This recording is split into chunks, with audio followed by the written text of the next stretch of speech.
Hello, I'm Steve. Very welcome to Manor Park. This is the preview of our December sale. It's Tuesday today. The sale is Friday the 5th of December from 11 o'clock. Viewing starts here at our lovely showroom in Runcorn in Leafy, Cheshire from 12 o'clock tomorrow. That's Wednesday, and you can come Thursday if you like. Don't forget to register online at our website, Manor Park Classics. Just stick it in Google and up it will appear, giving you all kinds of information about not just the bike sale, but the car sales, what we do at Barron's, Manor Park Classics South down in Southampton. It's all there on the website. We'll start with this, a 1933 BSA W35-6 Combination. It is a sidecar combined with a motorcycle. The motorcycle has the venerable BSA 500cc side valve engine. We think this is a Swallow sidecar, and the educated amongst you will know that Swallow sidecars were founded by Sir William Lyons, who of course went on to found Jaguar cars. Looks like a little boat, doesn't it? This is in fantastic condition. We've got the V5. It does need a little bit of work. That needs sorted out, gluing back down or something like that. Wouldn't do too much to get this thing back on the road again. Would you believe it's 92 years old? The estimate is £4,000 to £4,500 on the BSA W35-6 Combination.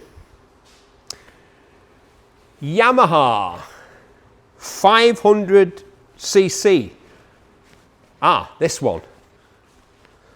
So, another 500cc, but quite different to the BSA side valve over there. Quite a lot more powerful. This is a special bike. This is a custom motorcycle, scratch built. It's got a special frame, brand new Mikuni flat slide carburetor on that 500cc engine. Yamaha TZ, many who will recognise this bodywork. Yamaha TZ racing bodywork, flat bars, I think they're Renthals. It's got a wet sump conversion, and yeah, somebody spent an awful lot of time, money and effort designing and then constructing a one-off motorcycle.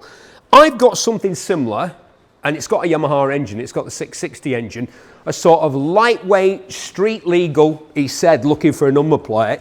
Yes, it is road registered. A motorcycle with nothing added or taken away, pure motorcycle. This one's built much more expensively and better than the one that I got, and we reckon it will sell. This 1961 registered, because that's the origin of the frame, which I'm sure has been modified. But the engine's from the 80s, so it's a 60s frame, 80s engine. It's got the number plate from 1961, and we reckon it'll sell for between £2,750 and £3,250. The DMS-Honda XR520. Oof, what a beast! What a beast. 518cc single cylinder. Has to be seen to be appreciated. It does.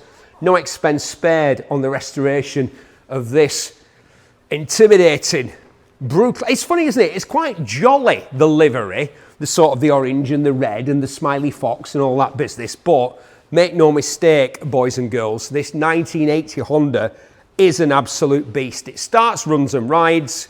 The estimate is £10,000 to £12,000 on the 1980 DMS-Honda XR520. Yeah, from the era when men were men and motorcycles were scary. Yeah, and it was a good thing. Honda CRF250 Race Evocation. No expense spared on the restoration of this one. Absolutely beautiful motorcycle. Wow, that's why we've got it under the light there. We would have switched it on, but it might have messed up the camera, because look at it. It is a shiny piece of beautiful 1970s motorcycle. Well, rolling art, really, if you ask me. We don't know too much about it, apart from that it's the CR750 Race Evocation. I can see the flat slide race carburetors. We can see these very loud 4x4 exhausts, and obviously very expensive high-end suspension on the back. The wheels are beautiful. I wouldn't want anyone who has to polish them, but what a bike. Can I see evidence of it being used in parades or racing, stickers and stuff like that? Yes, I can. Here we are. It was at Donington last year. Yeah, this is all very recent. It was at Donington last year, and it was at Donington the year before, either being paraded or raced. So there is some history with this bike getting round tracks. 15 to 17,000 pounds on the 74 Honda CRF250 race Evocation.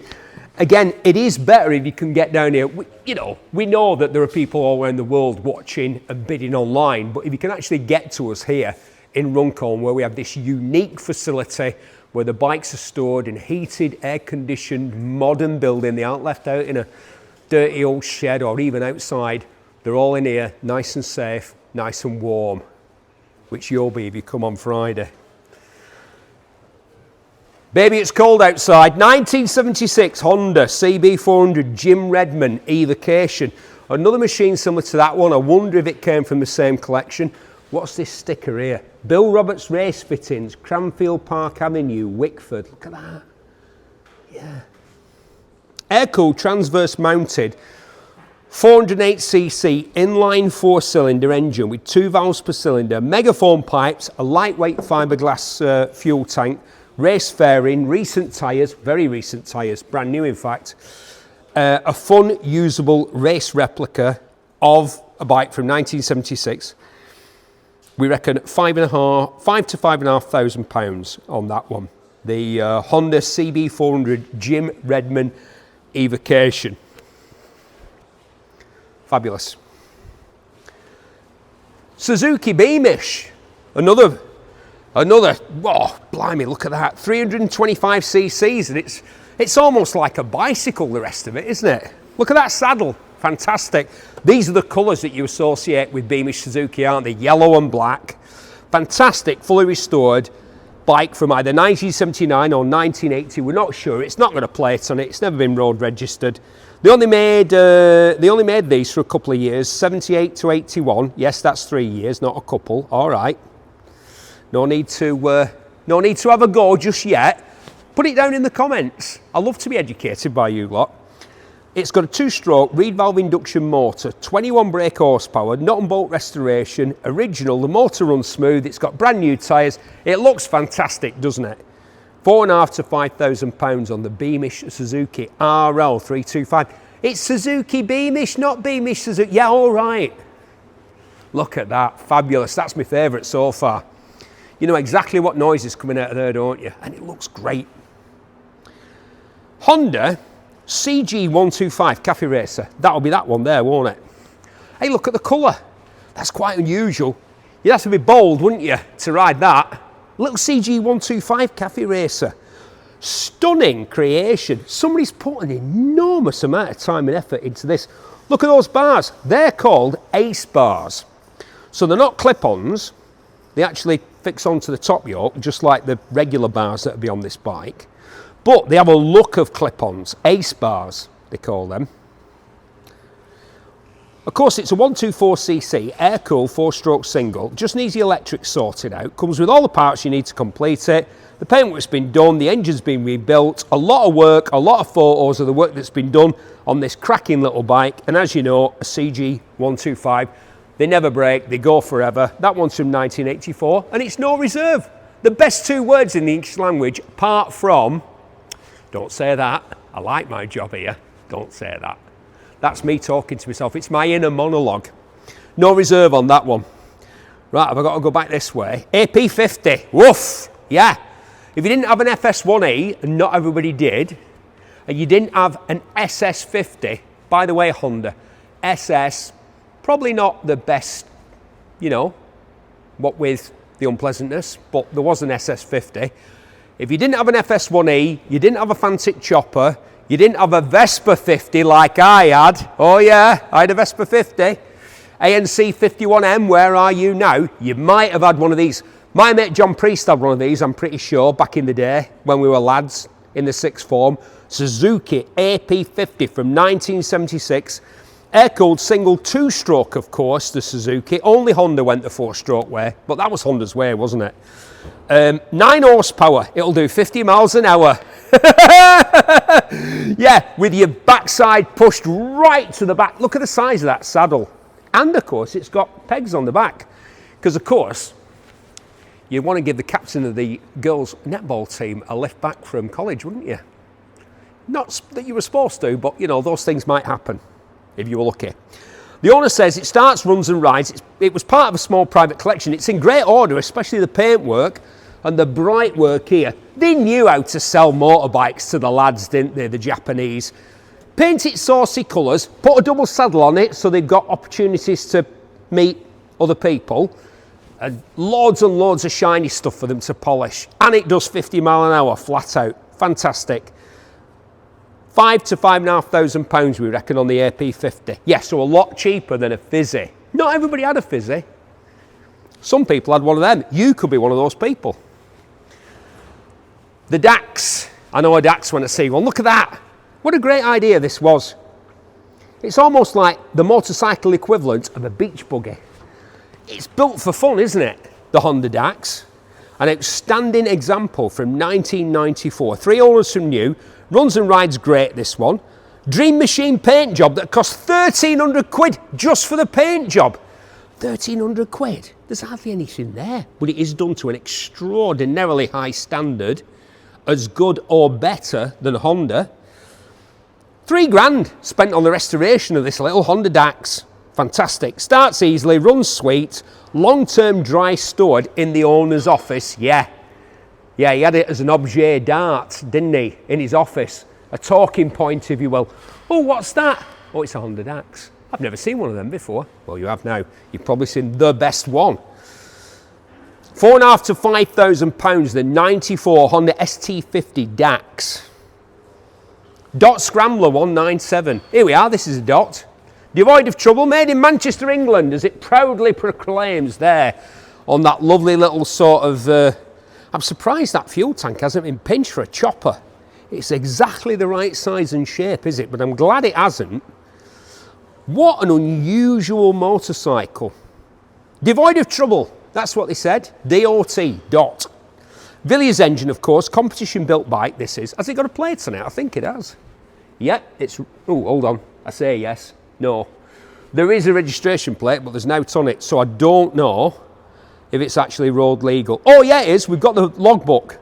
We've got the original bill of sale and the logbook. The original order letter from the Manchester factory saying, yep, we acknowledge your order and your deposit on a Dot motorcycle. We've got pictures of the first owner competing on this bike, which is from 1951. Wow. The estimate's 3,750 to 4,250 on the Dot 197. Yeah, with its Villiers engine. That's what they did, didn't they? They all got their engines from Villiers. Loads of them. Those little independent, not Norton, not Triumph, not BSA, not the big three. There were loads of others, and many of them got those Villiers engines because they were really good. Another Dot 197. Quite different looking. A lot taller for a start. Yeah, and it's got these forks. Now, you lot in the comments. Bleep bloop in the comments. Are they leading link or is it another setup? Tell me. I don't know if that's a true leading link fork. I know there was something later called a Hossack fork that looked quite similar to that, but it's got elements of a telescopic fork with that shock absorber there, and then it isn't a telescopic fork. Now obviously this worked in competition because Dot were very successful in off-road events. Ah, it says here it's an Olds fork. I thought that was an American invention. Although, of course, that doesn't stop a company in Manchester from using those because they worked off-road. They worked better off-road. No reserve on that one. 1950s, that's all we know. Lovingly restored, starts, runs and rides. No reserve on the Dot. Suzuki TS50, formerly the property of James Whittam.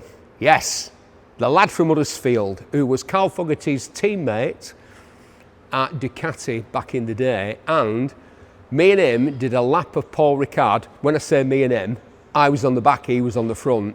I was doing what it's like to be on the back of a bike with James Whittam riding. We did a lap on a R1 round Paul Ricard faster than the Super Sport 600s were lapping. 2 up on an R1. Yeah, that was quite an experience. Anyway, he used to own this. What a belting bike, a TS50. We had the Suzuki AP50 earlier. This is the sort of trail version of the same bike, isn't it? Air-cooled two-stroke, air-cooled two-stroke rotary disc valve, which I don't think the AP50 was, single cylinder. Stunning example, it's only done 2,700 miles since 1973. Wow.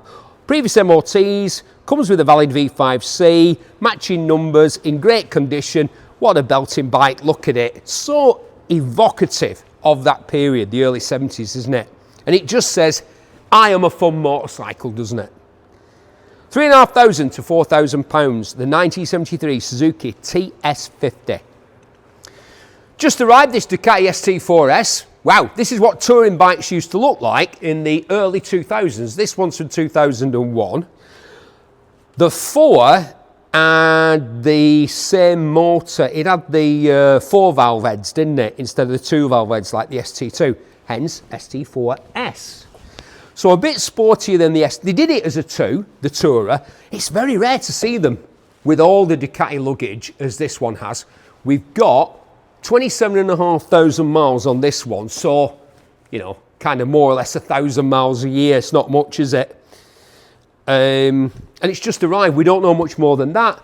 Look, everything looks to be there. Looks like it's had a relatively easy life. There's not too much wear down here. You can normally see if a bike's been looked after by just getting right down here and having a good old route around, seeing what sort of order it's in. Somebody's really taken care of this. They've taken the time and trouble to clean it down. But it's had a life. It's been places. And you too could be going places. You don't need a GS to go touring. Perhaps you and your significant other. Nice comfortable saddle there on the back. Plenty of room for all your gear. And off you go. And this one is offered for sale this Friday at Manor Park here in Runcorn, along with all sorts of other motorcycles. We do cars as well. You may see some cars as we go around. You may have noticed some cars. Yes, we do cars, but on Friday we do bikes. ST4s Ducati 2001. 2000, listen to this, 2000. You could be on a lovely Ducati which has been well looked after and is much easier to live with than a lot of Ducatis, which are quite demanding of the owner and rider in terms of the amount of performance they've got, the riding position. This is the most comfortable, easy to ride, 2-up Ducati you'll find anywhere. ST4s, nice spec, all the proper luggage and everything. 2,250 to 2,750 of your English pounds. Honda CRF250L. I can see one in the corner. Ignore the pedal cars. We'll talk about them at another time. And the scooters. You're thinking, I can see you on one of them, Berry. Well, back in the day, you probably could have Triang. I had a Triang. I think we all did. Yeah, Honda CRF250L, virtually unused. Well, you can tell. Look at this. Felipe, can you show the good people the fact that the engine's always a giveaway in terms of for picking up dirt and grime and corrosion and stuff like that. Look at those bolt heads there, where all the grime and the dirt gathers and you can't get in to clean it. Immaculato. From 2019, so it's been around 6 years on this planet. One previous owner, 2 keys, and the mileage is 204 miles from here. Yeah, I thought it might be. I thought this might be another of those bikes that we get in, and I don't know why. There's always a story. We don't always get the story. I'm always curious, and they've got like 5 miles. We've had loads of them, weirdly. 5 miles, 10 miles. This one's done 204 whole miles in 6 years. 3.5, you get a brand new bike. You get a brand new, effectively, Honda CRF250L. That'd do a job for you, wouldn't it? Probably not 2-up. It has got pegs, look at that. It's got pegs for a pillion passenger. Oof, no thanks. But imagine that as a commuter or a bit of fun on a Sunday afternoon, just blasting around the lanes. Fantastic, and considerably cheaper than going for the new option. £3,500 to £4,000 we reckon. On that, effectively, a brand new Honda CRF250L. Don't be afraid. Actually, be afraid. Be very afraid. I think bikes from this era, it's an 82 KTM 495, are the scariest motorcycles ever made. Some of the really old stuff is frightening. I rode a 1911 Matchless with a 1000cc engine that would do 90 miles an hour on methanol.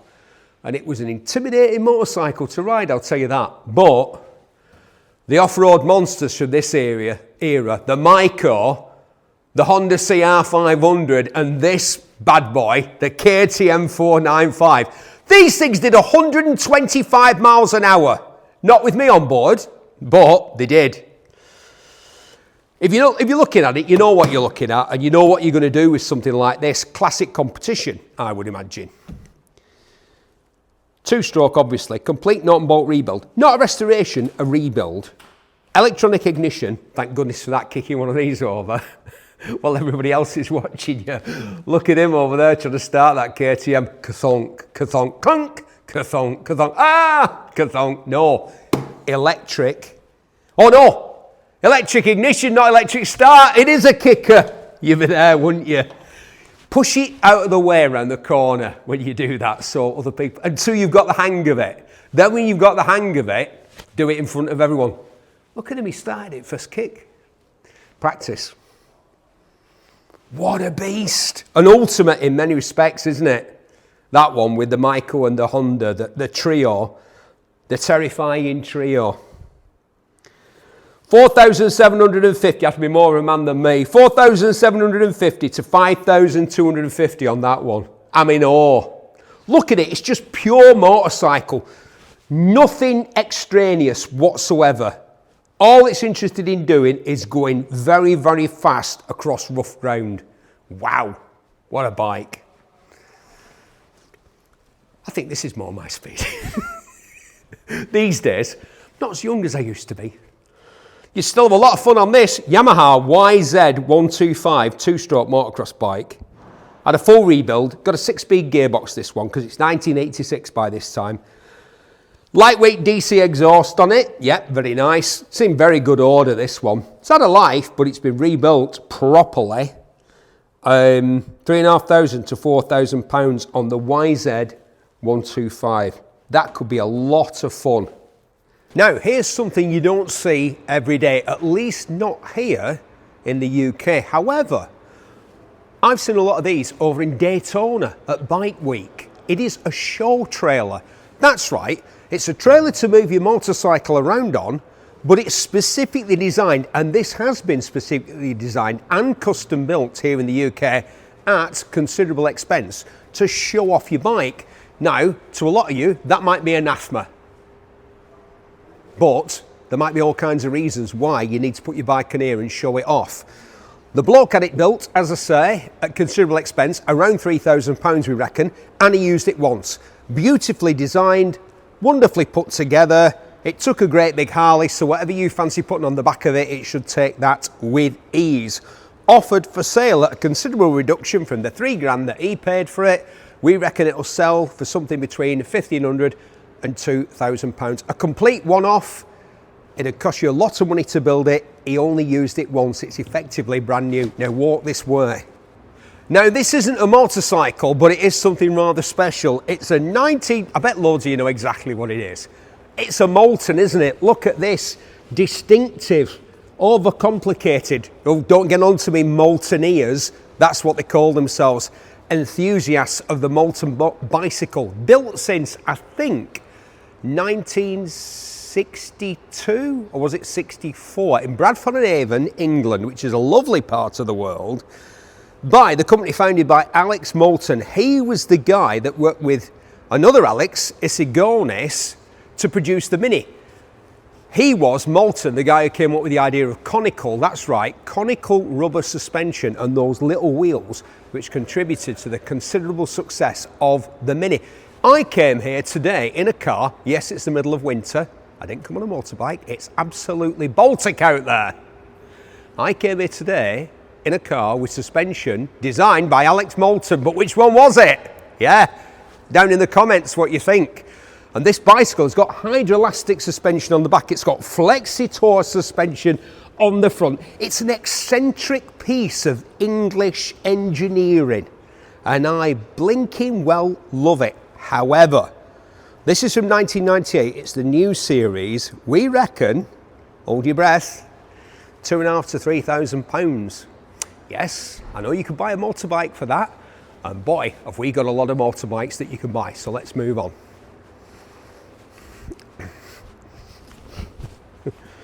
We're not worthy. We're not worthy. There are very few classic bikes. There are lots of old bikes, but there are very few classics. This is a classic.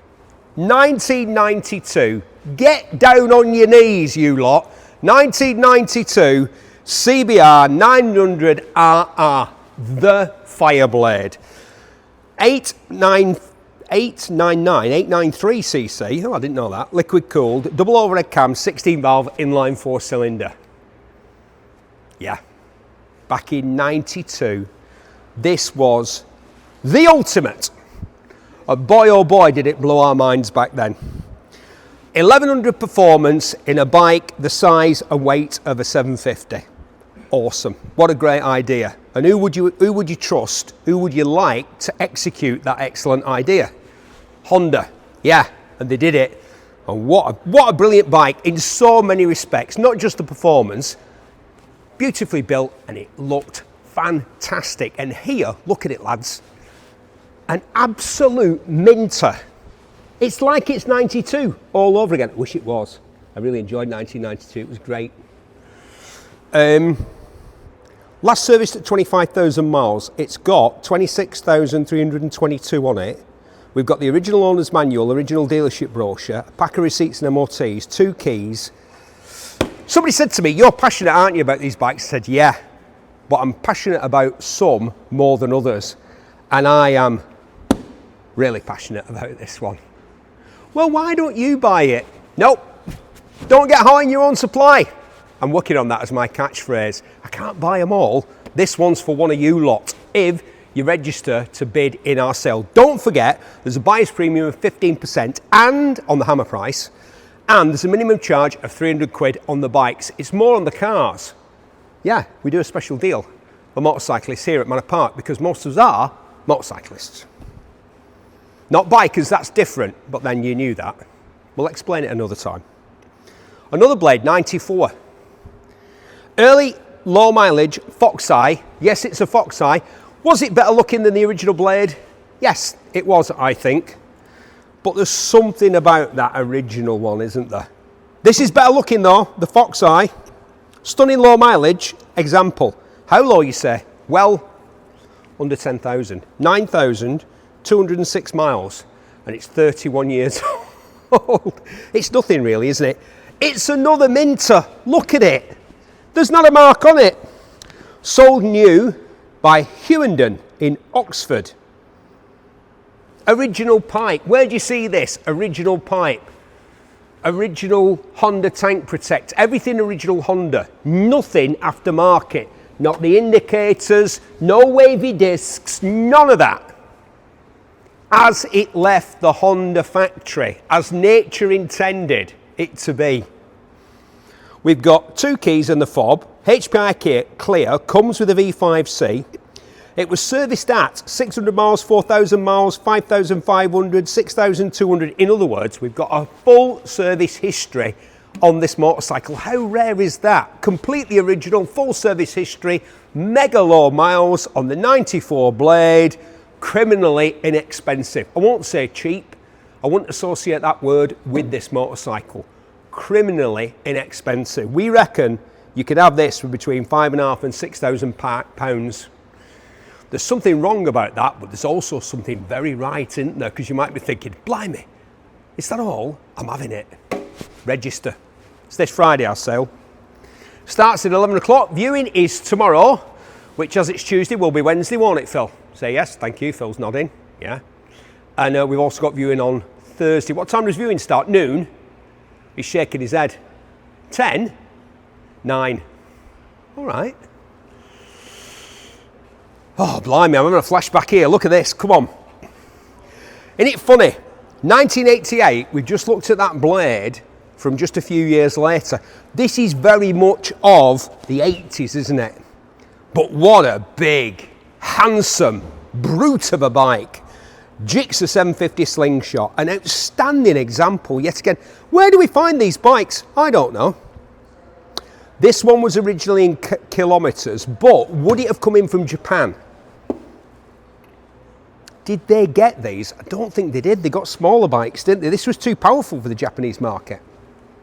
It's got KM clocks on it. It's done in kilometres, 25,691. But of course, because it's this age, you can just have the stickers on the speedo. You can't do that anymore, by the way. If you go for single vehicle type approval on something, you can't just have stickers on the clock, unless the bike like this one is from 1988. It's just mint. I'll let Felipe get in and give you a look round it. The only thing I can see that isn't standard is that Remus silencer. Look at the size of it. Proper old school. I don't really like to see like a sort of multi-welded snail tail type cam. This is period, isn't it? If you're going to put a pipe on these, put a period pipe on it. There's loads of them available. Yeah. Looks great though. I bet it sounds fantastic. What a bike. Look at it. Come on. Look at it, even the saddle and everything. It's mint. There's not a scratch on the tank. Where we find these, where the lads get these from, I have no idea. But they do, and they're in our sale. £4,500 to £5,000, 88 GSXR 750, 750J Slingshot. Here's the big lad. Wow. 92 is an optical illusion. It just looks like a physically larger motorcycle. I thought it might be 1100, but no, it's a GSXR 750 from 92, only 4 years on from the other, but a different look, maybe a bit more of a relaxed riding position. I wouldn't say sports tourer, that would be wrong. The paint's fabulous on this one. The wheels are in very good condition. The front of the bike, this can't have done a lot of miles. It's been restored, obviously, but yeah, we got a mile/hour clock. Yeah, here's the reason. Since 1992, i.e. 33 years ago, it's done 8,200 miles. We've got lots of receipts and MOTs. It starts, runs and rides. We've got the owner's manual, low mileage. I keep touching these bikes. They're just, I love this job. It's great. The other thing is, I don't get to ride them all. I would love that. It'd take a lot of time to ride them all, but I would love it. Just in case management are watching this, maybe when the summer comes, we can have a riding element to what I do. 1992, that one's, I love it. Oh my goodness me, I'm in love. We reckon, what do we reckon? Well, there's no estimate on this one. So, I don't know what it sells for on the day, which is this Friday. Untitled Sport, that seat's come from Mr. Armstrong in Bury, Lancashire. I saw him a few weeks ago. He's still at it, doing his good work on Italian motorcycles. The last man, Roy Armstrong, Untitled Sport, who of course were in Manchester back in the day, Steve Wynn, and they supplied Mike Halewood with the bike that became one of the most famous motorcycles in the history of motorcycling for his comeback TT victory. But carried on by Roy in Bury for many years, my hometown, and that's one of his patented saddles in Alcantara on this lovely 1198S. I've been one of these at Misano. I don't think this is the one. I rode it off the edge of the tyres, since you're asking. Yeah, rode it off the edge of the tyres because I'm an idiot. But what a bike to ride these are. I know that this one is from, when's it from, this one? 2007, nearly 20 years ago. Wow. This seems very modern to me. Look at all this extra carbon you get on this bike. It's all over the shop. And it would have been super duper expensive to add to what was already an exotic and highly prized and highly priced motorcycle. It's got all sorts of extra doodads. This one's got the all-in suspension, yeah, because it's a 1098R Evocation. Somebody's taken a 1098 and put all the stuff on it that it would have had, loads of carbon, all in suspension, single seat. I was going to say Termigonis. No, we're up to Akrapovic by now, by 2007. Stunning airbrushed paint job. Yeah, it might be hard for you to see this because Phil's not a very good cameraman. I'm joking, right? But it's got like a mica pearl finish with these beautiful lines here. This is all custom in red, gold and green. Yeah, absolutely. I'm absolutely, look at that, the all-in shock there. 1098R there on the top yoke. Carbon, more carbon. Carbon everywhere. Wow. And this beautiful pearlescent white paint. Fantastic. It's only done 8,709 miles in the thick end of 20 years, which is nothing. Right, let's say look how cheap this is, because I'm thinking about how much it would have cost to put this bike together. A lot. It's making my eyes water. £8,500 to £9,000. Look at the tyres. Look at the wheels. Beautiful gold wheels. Oh! Why do gold wheels look great on Ducatis but rubbish on other bikes? Put it in the comments. It's like in cars. Gold wheels look great on a Subaru but rubbish on other cars. Gold wheels look great on a Ducati, not great on other bikes. Why? £8,500 to £9,000. Don't forget, I say again, buyer's premium is 15% on the hammer price. Tom on the day, he knocks it down, good lad, stands up there, does the job. 15% on top of that, and it's a minimum charge of 300 quid per bike. So if it's sold for £1, it's £301 plus 15% of £1, which is 15 pence. £301, 15 pence. I've confused Phil, the cameraman now. He's looking very, he does often look very confused. Moving swiftly on, I had one of these and it was this colour. But that fairing, was the fairing like that on these? Or is this a super duper race one? Yeah, it was like that. I think this is an aftermarket tinted screen. These were great. The thinking man's Ducati 900 SS. At the time Ducati was selling, we've got a really nice Ducati SS. And I had both. And I had a TRX 850. So I had the three bikes at that time that were all trying to do sort of the same thing. Yes, it was a bit of a copy of the Ducati, but it was a Honda. So in my experience, and I ran around on one for a couple of years, did quite a few miles on it. Every bit as good as the Ducati. Really good, really great handling on these. They weren't that powerful. That fuel tank was tiny, as I remember. You could get about, it could get as low as 80 odd miles between fill-ups. It got a bit touch and go at the time, because I used it as transport as well. I didn't just use it to flirt around. The riding position is a lot kinder than it is on the Ducati, and the handling's very neutral. Super reliable V-twin engine. This one's low miles. When we say that, what's it got? Oh, it's Digitalis. 16,000 miles since 2003. Part of a small private collection. Starts, runs and rides. Have we got an aftermarket can? Yep, it's a Vipra. Need to clean this bike. Apart from that, not too much wrong with it at all. The estimate is super low. Wow, really great bike. Lovely, friendly bike. When I say that, I mean no nasty surprises. You know, you crack the throttle. It's not that powerful really, but it's, a mate of mine on track days was smoking everybody else on one of these just because it was so easy to ride. He was used to more powerful four-cylinder bikes, so easy to ride. That could be you. You could just use it for a bit of fun. 1,500 to 2,000, the estimate on the 2003 Honda VTR 1000, which is what it was called. It was actually called the Super Hawk in the States, I seem to remember. But here it was called the Firestorm or the VTR 1000. Here you go. 1998, another one that we should just get down on our hands and knees and pay homage to one of the great bikes of all time, the Yamaha R1. 998cc liquid cooled 16 valve inline 4. The revolutionary naughty superbike, as the lads have put here. We've got a few aftermarket things here.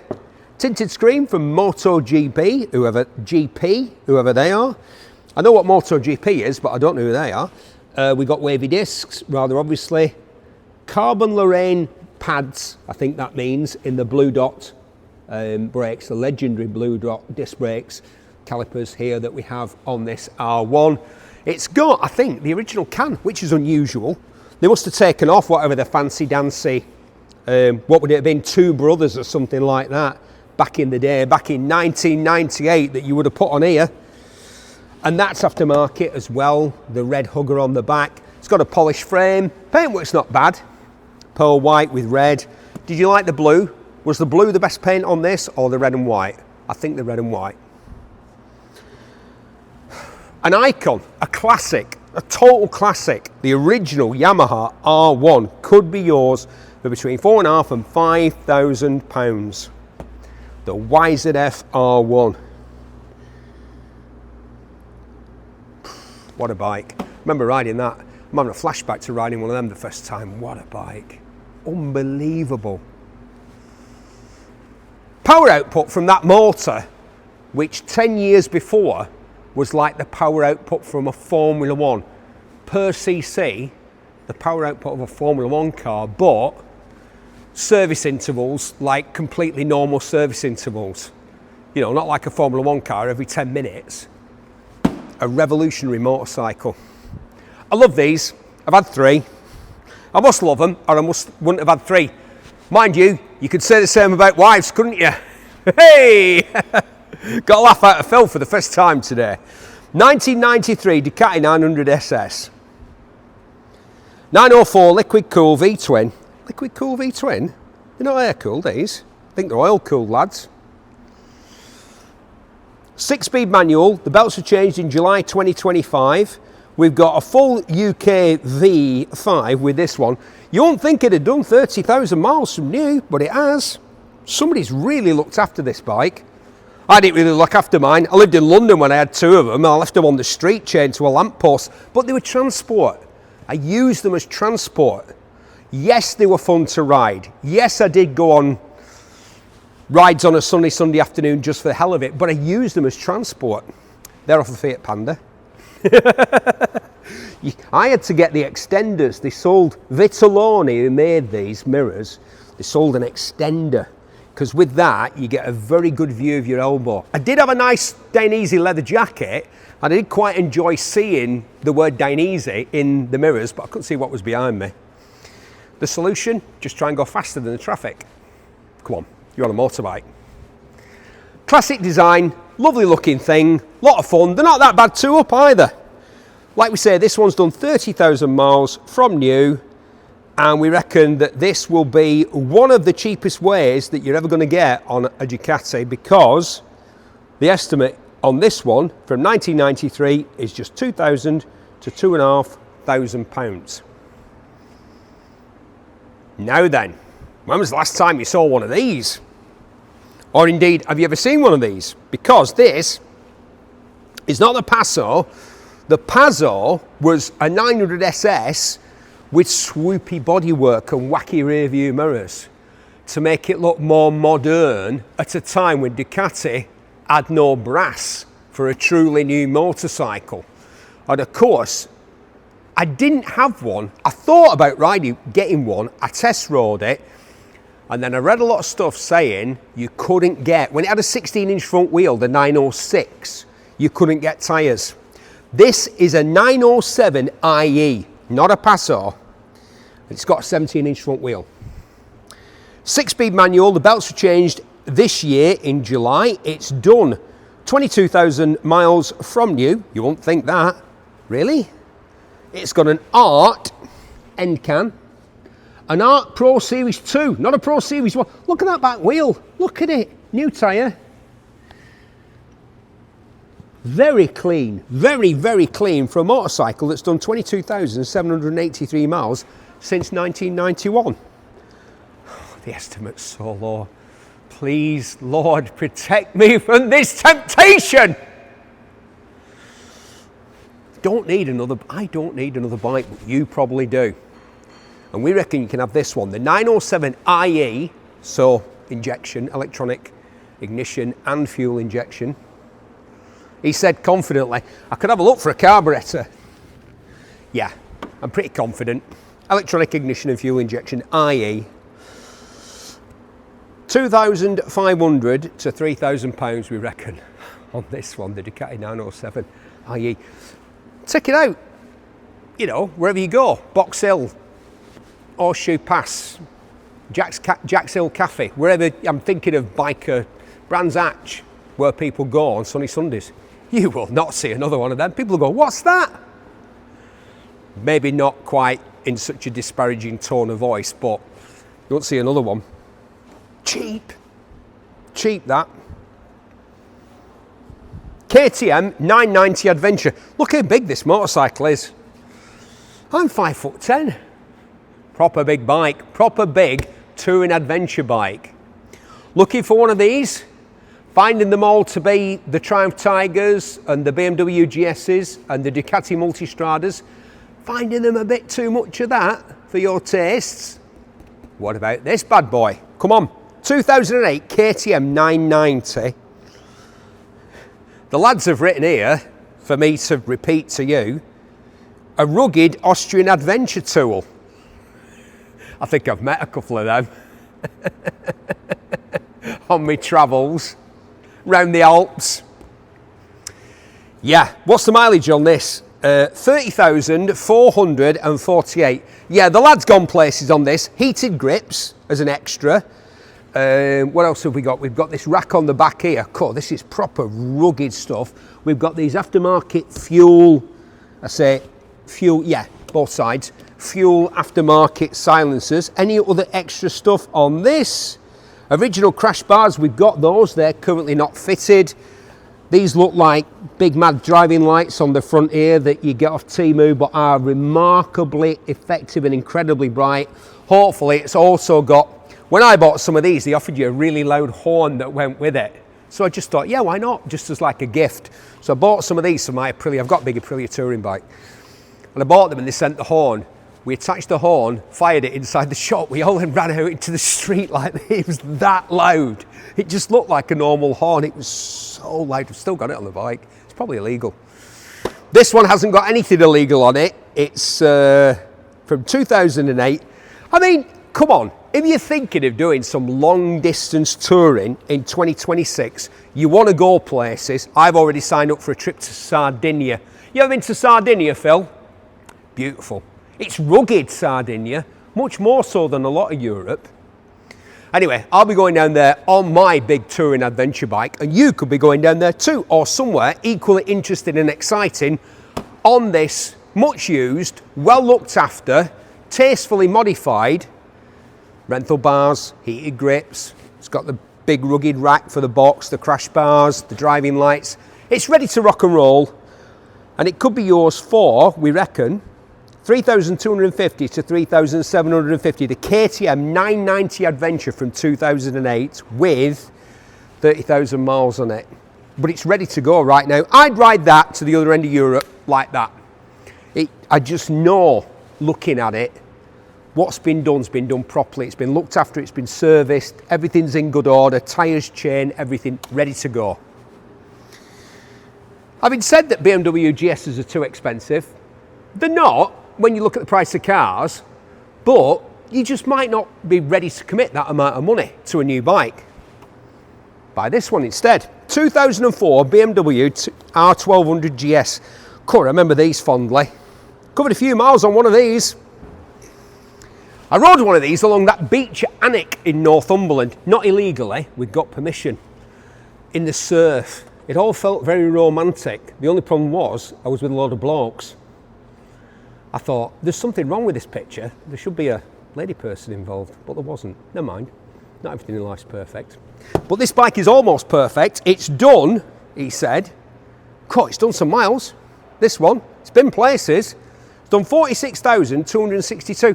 It's funny, we look at the mileage on bikes and we think that's big miles. Whereas if it was a car from 2004, I'd be telling you how low mileage it was.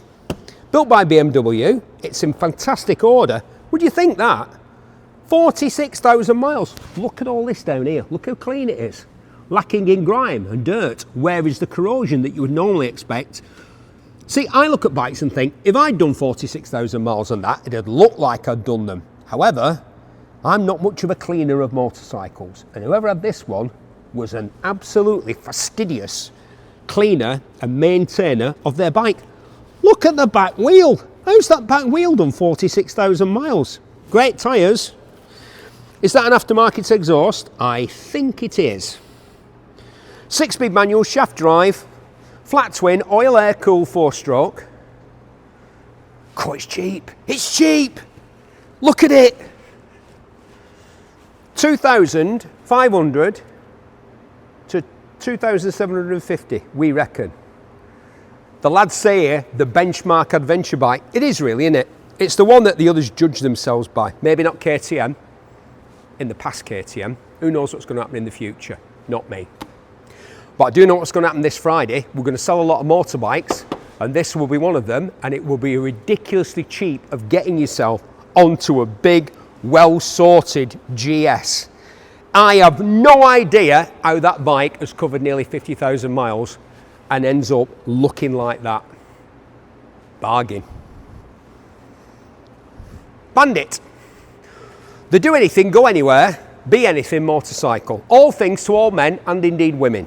A tourer, a bike for blowing away the cobwebs on a nice ride on a sunny day. A commuter. The great wheelies as well, these, if you're that way inclined. Believe it or not, even I can pull great wheelies on one of these. That's how good they are. That's how friendly. And that's how much instantly available torque comes out of that there legendary 4-cylinder motor. This one's got 2 service stamps at 500 miles and 1,000 miles. Hold on, it's not another of those bikes. It is! It's another one! And the weird thing is, quite a few of them are Bandits, which I thought were bought by sensible people who wanted to use them, perhaps even for commuting as well as for fun. It's done 1,000 miles since 2007. Fresh, clean MOT. Well, you'd expect that, wouldn't you? You wouldn't think there was too much for it to fail on if it's only done 1,000 miles. And it's got 2 service stamps, so it's got full service history.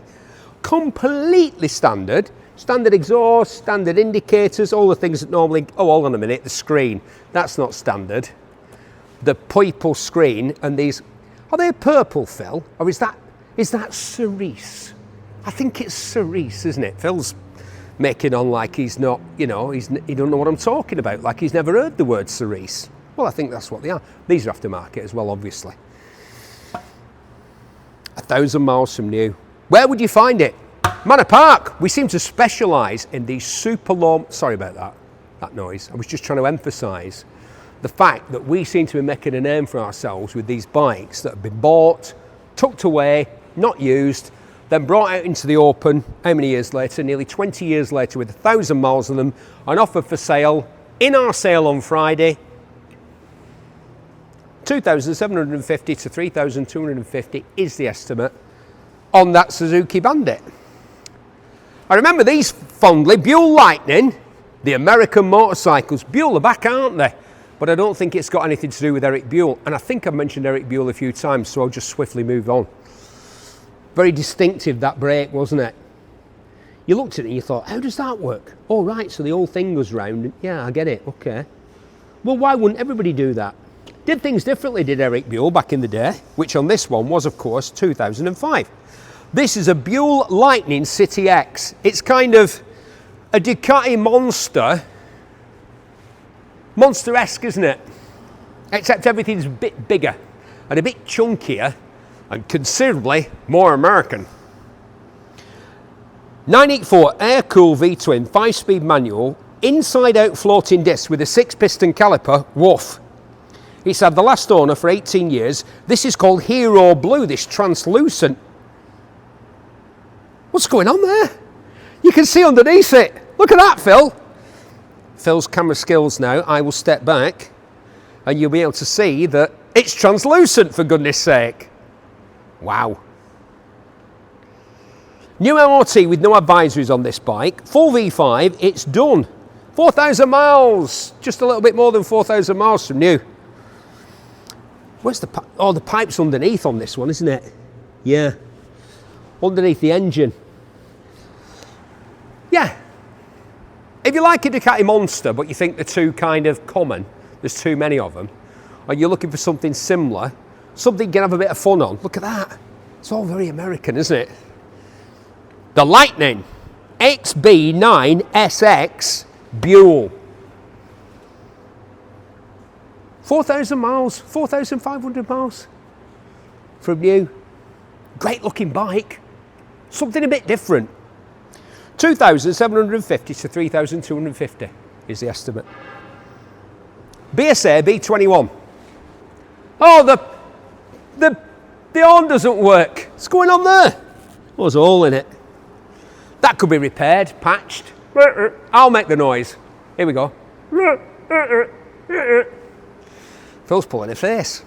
1938. Look, the best thing about this is I don't have to rely about what the lads have written down here, because frankly, a lot of this stuff they write down on here, I don't pay much attention. Lads, I'm kidding. Do a great job. But it tells me on the front here, on the bacon slicer, that's what they call that, Phil, the bacon slicer. Because when you ran somebody down in the street, because you've got a rubbish brake, that's your brake there. When you ran somebody down, you'd like, that wasn't good. So they called it the bacon slicer. But here, helpfully, it's been repurposed, and it says 1938 250cc single model B21 Sports. Yeah, that's because it had this hootie horn that doesn't work properly. Single saddle, yeah, sports. None of that two saddles business. This was for the young lad with like red blood coursing through his veins. Green paintwork with gold pinstripes and then chromium plating. Knee grabber protector jobbies, hand shift of course. 1938, that was 4-stroke single, overhead valve, it says here, registered as historic. Really lads, you do surprise me. Comes with 4 CDs showing the manuals, copies of the archive registration and the photos of the restoration of this motorcycle. We've got the owner's handbook, described by the owner as mechanically sound. We'll need a check over prior to use. We know there's a problem there that needs sorting. That's the best thing about one of these, isn't it? Flying down a beautiful English country lane, or a Welsh one, or a Scottish one, or an Irish one, wherever you are. Belgium, maybe not Belgium. Flying along on one of these, just to alert traffic to your presence, on a 1938 BSA B21. A beautiful example, as the lads have said. It is, isn't it? Look at that. We led the world back then. 2,750 to 3,000, a lot cheaper than I thought, to 3,250 is the estimate on the 1938 BSA B21. The wicker basket, fabulous that, innit? Would you care for a vol-au-vent, darling? Hold on a minute, I'll just get one out of my wicker basket. Gin? Yeah, you could, not for the rider, but you know, and not for a passenger because you couldn't get a, well, you could take that off and put a saddle on it, but sports model, you see. Like I said, for the sporting young chap about town. Triumph, Street Scrambler, must be this one. 5T Speed Twin. A Speed Twin.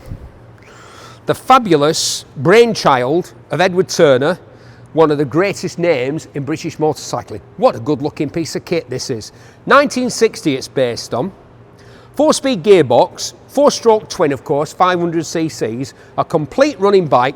Somebody's done a lovely job on this. Really nice. Phil, I want to sit on it, I'm going to sit on it. Some bikes I just want to sit on. They're just begging to be ridden, aren't they? 8,481 miles from new we've got on this one. Ah, no we haven't. Oh, that's obviously off another bike. Yeah, it's been completely gone through this one, and then all sorts of things have been changed, added, recreated. I don't think that from Mudguard's original, but it looks fantastic. Superb makeover. Full V5 on this one. It's a complete running bike. I love it. We think it might have done 1,000 miles since it was rebuilt, and the estimate is 4,750 to 5,250 pounds. He said carefully replacing it back on its side stand. Lovely thing. Not me, obviously. Oh, what's this way, sir? 850 Commando, made in England, it says there on the side. Can you get that, Phil? There. Made in England. And then a sticker from Classic Bike magazine. I got #1, a copy of #1 Classic Bike magazine the other day, and get this, lads, right? It still had the, what's it? Keyring, the free keyring that you got with the first issue, and it was sellotaped to the cover. And I thought, I bet someone at Classic Bike had to sellotape every single keyring to every single magazine. That would have been the job they gave me back in the day. Yeah, when I worked for Julian Ryder, you know Jules, the commentator, I was his assistant. That's the sort of job he used to give me, Mr. Blinking Julian Ryder. We're mates now, put all that behind us. 850 Commando, come on. 4-stroke twin, 4-speed manual. 4-speed, were these only a 4-speed? There should be an indicator down there to tell me. Yes, 4-speed. Chain drive, well, yeah, obviously. I think, I've said it before, I'll say it again, AP Racing disc brake on the front here. Yeah, by 1974, that's where we were at, with a drum on the back. I've said it before, I'll say it again. I think the best looking motorcycle ever made, and for me, one of the greatest names, Norton. Norton at the back, with a new range of bikes that they displayed at EICMA, and that's the one in Milan, and the one at the NEC. New bikes, new Norton, new investment, but for some of us, this was it, an 850 Commando, wow, from 1974. What mileage? Really? 1,731 miles. It's had a full engine rebuild. Wow. Really? 1974, just needs finishing off. Leave it. Yeah, there were some scratches, there's a little bit of rust, tiny little bit of rust there, and some bit of paint bubbling. Leave it be, keep it as it is. 50-year-old, 50 years plus this. 3,250 to 3,750 on the Norton. Don't forget, there's a 15% premium for buyers on the hammer price. When Tom puts his hammer down, when the hammer goes down, now Tom, our auctioneer, I'm getting terrible trouble for doing that bad Actually, Phil thinks it's a good impression of Tom. But when the hammer comes down, 15% on that price, and there's a minimum charge of 300 quid on bikes. Look on our website, you'll see that the charge for bikes is less than the charge for cars. I can't believe the low estimate, 3,250. I know the 850 isn't that well loved, but you get a disc brake, you get an 850 instead of a 750. For me, better. I know a lot of people disagree with that, but for me, better. And so cheap. Lot 17, the Triumph T100R Daytona, sold, gone already before the auction. Somebody wanted it, they bought it, it's gone. We're here to sell bikes. Yeah. So if you want to consign your bike here at Manor Park, get in touch. We are all about getting them away for you and getting them to new buyers, new owners who can ride them, restore them, appreciate them, do all of those things. We are all about selling bikes. And I'm going to try and sell you this one now. It's a Kawasaki VN800 Vulcan Custom. God blimey, that's a big old front end on there, isn't it? Look at that. 805 liquid cool V-twin, part of a small private collection in Spain. Now that's relevant obviously because it's lovely and warm over there and it doesn't rain nearly as much as it does in Manchester, which is where I live, where it rains a lot. Lovely custom paint job. Yeah, it's nice. Look, it's got a blanket on the exhaust. Oh, how lovely. Fantastic. Very trendy that, isn't it? You know, the old bike shed crowd and all that. Offset number plate, offset rear stop light. It's a custom bike. Bad boy rear view mirrors. Yeah, this is for heading out on the highway like Heavy Metal Thunder and all that. Born to be Wild. Fantastic, but at a price, I think you're going to be surprised here. How many miles? 32,000 kilometres. It's got a valid MOT, as we say, British registered, yeah. Like we say, it's spent quite a bit of time out in Spain. 3,000 to 3,500 pounds. Wow, look how wide that front end is. Looks like a hardtail, isn't, obviously. Where is the shocker? Hold on, Phil, I'm just going to check. Because otherwise, people will be down in the comments going, oh, it is hard. No, it's not. Yeah, it looks, so you get the hardtail looks, but you get suspension on the back. What's the difference? Well, riding a bike with a hardtail frame is considerably more difficult and requires considerable amounts of skill, which some people might not have, like me. I like this. Again, another custom bike. Maybe from the same collection, you never know. 1979, I probably will if I actually bother to read these notes. 1979 Kawasaki KZ500 Custom. Good looking bike if you like this sort of thing, and I do, because I like all sorts of bikes. Like my upbringing, my taste in bikes is Catholic. Air-cooled 4-stroke transverse 4-cylinder with double overhead cam, magazine featured, based on a 70s 4-stroke, part of a small private collection, probably from the guy that had the Vulcan, another Kawasaki. 2 discs on the front, so it actually stops, big drum on the back, a bit of, do you know what? Built to a very high standard. Even though it's only a Kawasaki 500, that motor, this bike's been built to a very high standard. The paint looks lovely. Single-seater job, just you, out there, bugs in your teeth, hair in the wind. Phil's got even less than me, so I'll make no more hair comments. MOT exempt, tax exempt, because it's from 1979. Full custom job. £3,000 to £3,500 on the 79 Kawasaki KZ 500 Custom. I like that. It sits just right. Lovely. I'm not sure about that, because you sit there, right, and it's got double discs on the front, so if you have to stop, no, I would change that, but I'd leave the rest of it the way it is. Harley-Davidson Road King Classic, 2015, a classic tourer. Yeah, touring isn't just about adventure bikes, or that nice Ducati ST4s, which is a mega bargain, one of the many mega bargains on our sale this Friday at Manor Park. Don't forget the buyer's premium or the minimum charge of £300 per bike when you bid. And to bid, you'll need to register, so please do that to avoid disappointment. Not just our disappointment, your disappointment.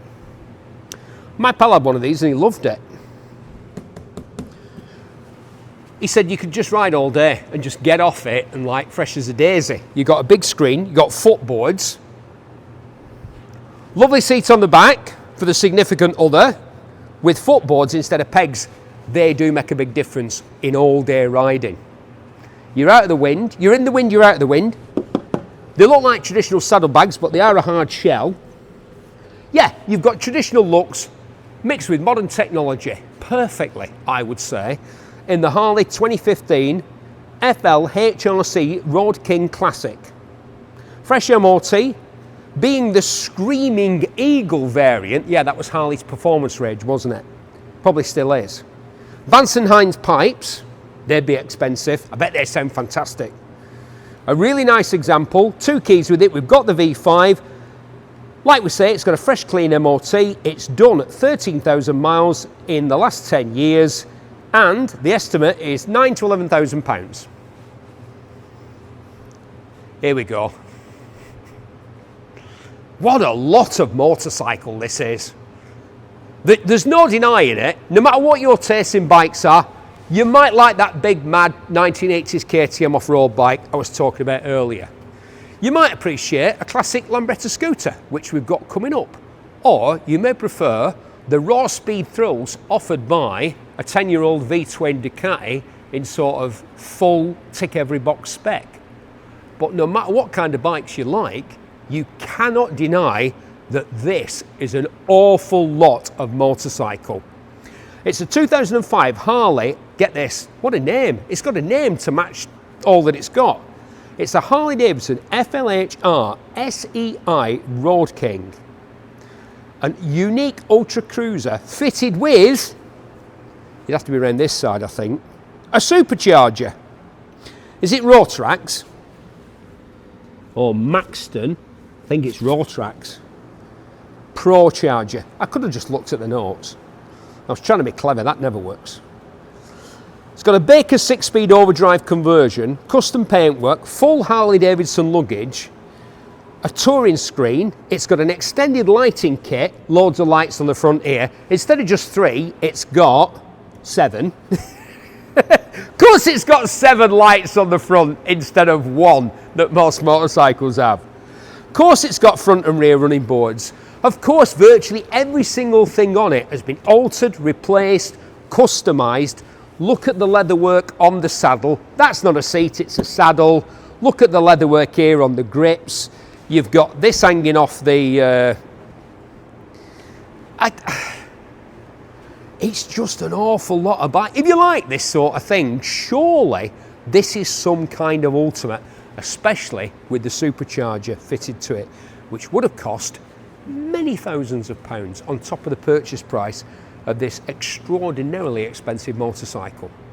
It's a kind of ultimate really, isn't it? And it could be yours for £6,750 to £7,250, plus the buyer's premium of 15% and the charge that we make on every bike of 300 quid.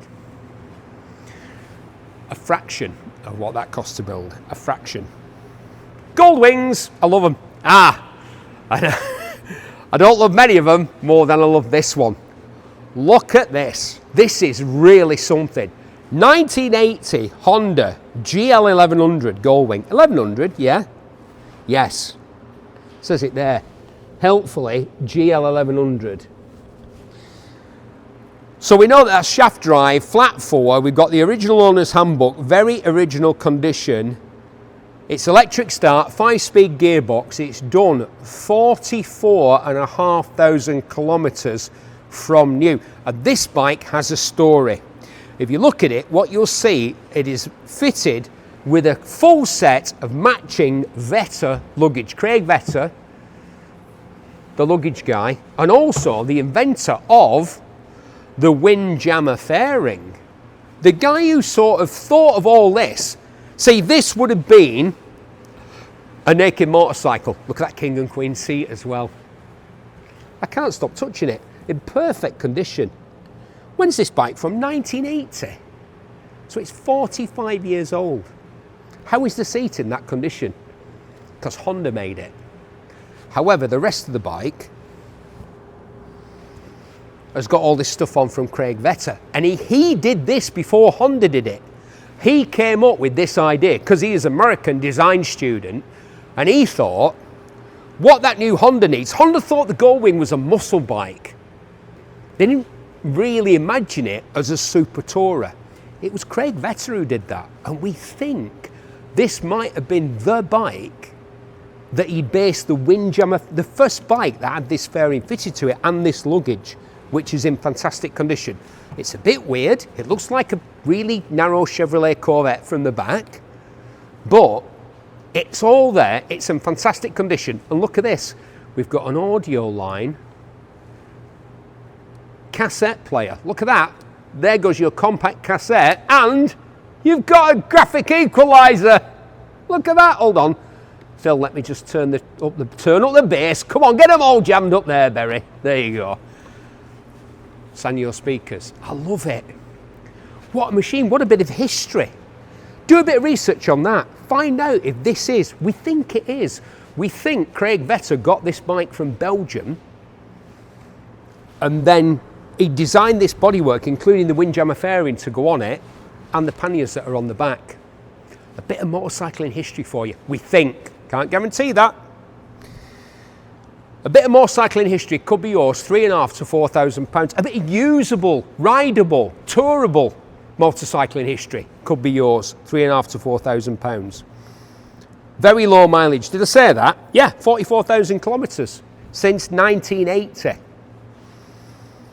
Another wing. See, this is what a wing looked like from Honda originally, until an American convinced them it's not a muscle bike, it's a touring bike. All right, okay, you're right, it is a touring bike. Probably the ultimate touring bike. BMW GS, Honda Gold Wing, which is the ultimate touring bike. Discuss it in the comments. 1975, 1000cc flat 4, an unmolested example. I like an unmolested example. Phil's an unmolested example. Bit dusty. Look at that. Just a bit of dust. It's all right. That could do with some work. Yeah, like we say, unmolested. So you're getting an honest motorcycle here. Is it high miles? No. 28,000 from new since 1975, which the way I work it is 50 years ago, half a century ago, at only 28,000 miles. New battery, oil filter and front tyre, fresh fuel added. It starts no problemo, original toolkit, some of the old receipts. We've got a V5, it doesn't need an MOT or tax. Like we say, it's done 28,000 miles, ready to rock and roll. The estimate, 2,250 to 2,750. Double discs on the front there, big heavy motorcycle. It needs them to keep up with the torque generated by that big engine. Like I say, they thought it was a muscle bike, a performance, like a kind of, you know, a Japanese motorcycle version of something like a Pontiac GTO or a Dodge Charger. Yamaha went one better and actually built a muscle bike. I've had two of these. Canadian spec, do you remember? The high horsepower, the ones with 140 horsepower, were Canadian spec. And I had two of them. They don't handle. They're great. I love them. This one's done 30,396 miles from new. Like the lad said, top muscle bike of the 90s. What seat did I have on mine? A Sergeant seat, and I had a Kirker pipe on it, bi-turbo shocks. I painted my crash helmet to match it. I got stopped by the police outside Altrincham, coming off the M6, and I was wearing a Simpson Bandit helmet. Do you remember them? The ones that had like a letterbox instead of like a proper thing, because they're supposed to be in a car going around a Charlotte Speedway or something. That's not a girl, that's a play, Phil. Charlotte Speedway, that's a play, a track. I was wearing this helmet like that, and the policeman stopped me and he said, do you know how fast you were going, sir? I said, no, I can't see the clocks. Where probably not the best thing to say to him. No, I can't see the clocks when I'm wearing this silly helmet. Relive those days of the 90s, those great days, on a V-Max. Proper thing this, isn't it? If you know what you're looking at, you know what you're looking at. A well-used V-Max, look what good order the paint and the seats in. When some of the parts haven't weared as well, if we're being honest, and we are honest here, there's no point not being honest, because, you know, you've got to be when you're in this game, and we like to think that we are. We are. 30,396 miles from new, UK bike, pampered by a V-Max enthusiast. We've got two keys, we've got the V5, it's cheap, £3,000 to £3,500 on the 93 Yamaha V-Max 1200, that 1200cc V motor. What an engine. Such a distinctive motorcycle. They did some great adverts for those. Not here in the UK. Did we ever have adverts on the telly for motorbikes? Ever? I don't think we did. But they did in the States, and they made some amazing adverts for that bike. Honda CB650. 650, you say? Yeah, I do say 650 because that's what it is. 1980, 4-stroke, 4-cylinder. It runs and rides, registered as historic, rather obviously. A large file of paperwork on this universal Japanese motorcycle. And don't say that in a bad way. It's just the best of tried and trusted Japanese Comstar wheels, obviously. Double discs on the front. Yeah, it's a well-specified motorcycle. Big, comfortable, double seat. Wheels are in good order. Tyres are good. It's done some miles. How many? 50,000 since 1980. But it's in really good order, and the estimate is £2,750 to £3,250 on the CB650 with the Comstar wheels, double discs. Like I say, a highly spec motorcycle for 1980. And 50,000 miles covered. It's been loved and looked after, that one. First big bike I ever rode, and it was this colour. A Honda 404. What a great bike. So rare. I didn't realise how rare they are. Oh, Phil, I'm tearing up here. First big bike I ever rode, and it was this colour. Such a good bike to be the first big bike. Up till then, I think I hadn't gone over like 250. And I got on one of these, and I thought, wow. Couldn't believe how sophisticated it felt to ride. It was just smooth. The way everything works, the way it accelerated, it turned, the brakes, everything about it. But I didn't realise how rare they are. I think they made them for a year. I think the 404, because the Americans got, I don't think they got the 400, they got a 550, didn't they? And they got the 350. But the 404, they were all either red, yellow, or this blue, like that first one that I rode. Wow. Nostalgia, that's what a lot of all this is about, isn't it? But also, if you bought this in our sale this Friday, nostalgia, but also a cracking bike to ride even now. Again, we've got 35,354 kilometers on this one. Oh, is that putting a lie to me saying that the Americans didn't get it? It's got side markers and it's got English language, preserve nature and all that.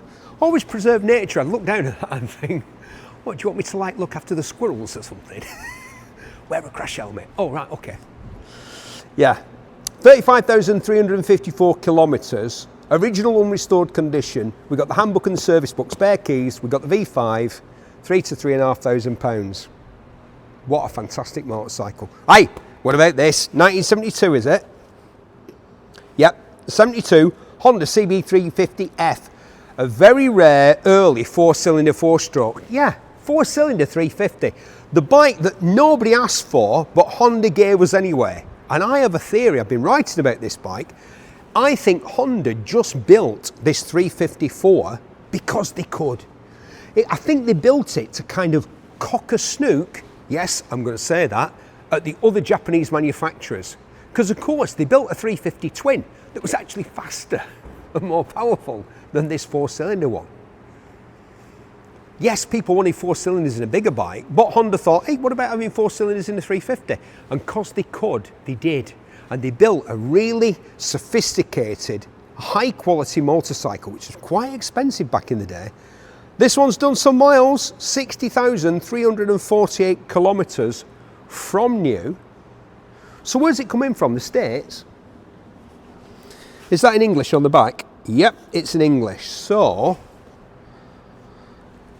oh, yeah, side markers and English language and all the stickers everywhere. So I'm going to say it's coming from the States. Very original example. It's got a Delcovic replacement exhaust, which like isn't a performance job. It's just a, oh, is it a 4-into-1? Yeah, wow. Felipe can just show you that. The Delcovic 4-into-1 exhaust. Complete bike. MOT exempt, tax exempt, all that sort of stuff. Very interesting machine.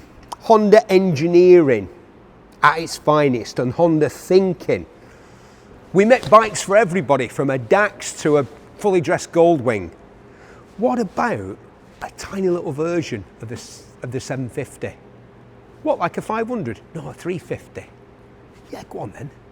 Just to prove they could. Fantastic, wonderful piece of kit.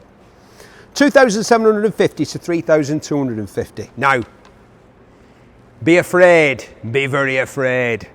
It's the 1974 Kawasaki H2B Mach IV. A moment of silence while Felipe shows you the true wonder of this magnificent and terrifying motorcycle. 752 stroke triple. It's had an extensive restoration. Everything that's been done is listed. It's a minter, absolute minter. We've seen it running. The owner's used it for short rides recently. It's done. 17,000 miles since 1974. It is the Widowmaker, a legendary motorcycle. I was reading only the other day some reports from Cycle World. I do like Cycle World, the American magazine. I think it was much better than the magazines that we had here. And that's saying something, because I'm a big fan of Bike magazine, the original Bike magazine and the original Superbike magazine. But frankly, Cycle World was better. Their road tests were more comprehensive. There were more statistics. They actually took them to tracks. They took them to drag strips. And when they took this to the drag strip, it was 2 seconds quicker than the fastest Porsche or the fastest Ferrari in 1974. 2 seconds, an eternity in the quarter mile in a motorcycle. What a bike. This one's in amazing condition. We've already had a lot of interest in it. It's going to sell We reckon for between £15,000 and £17,000 in our sale this Friday. The word stunning is overused to the extent that I think the people who use it so much should be stunned. Possibly one of those things they use on cattle. But for once, the lads have used the word stunning here correctly. Well done, lads. It is stunning. It's like, just take it in. 2 seconds faster than the fastest Porsche, the 911S, or the Daytona, the front V12 front engine Ferrari in '74.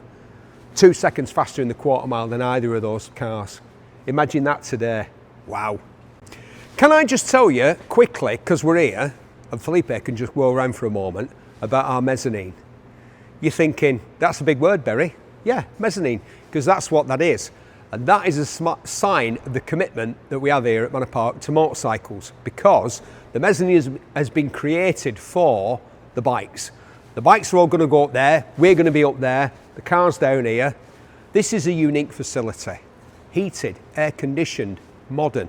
This is where your bike is kept before it's sold, before it's collected. It's safe, it's secure, it's modern, it's clean, like Phil. Oh, by the way, we also have some merch. Yeah, great. We've got Manor Park merch. Caps, hoodies, t-shirts. Anything else, Phil? Hats. Yes, Manor Park hats. Go to our website. Just bang it in Google. It'll take you there. You'll find out all sorts of other stuff, like the fact that we have a sale down south, Manor Park Classic South, aka Barron's, and we also sell cars and merch now, which is fantastic. I'll tell you another thing that's fantastic, this Yamaha RD400. And the reason I know it's fantastic is because before our sale, everything's for sale here. Some bikes don't make it to the auction because somebody decides they've just got to have it, and we sell it to them. We don't mess about. RD400, 1981, two-stroke parallel twin, air-cooled, 6-speed. I thought these were a 5-speed. Is it a 6-speed? The lads say 6-speed, so I'm saying 6-speed. Large amount of spares included with this one. Easy to finish project. Kickstarter, paint's in good order.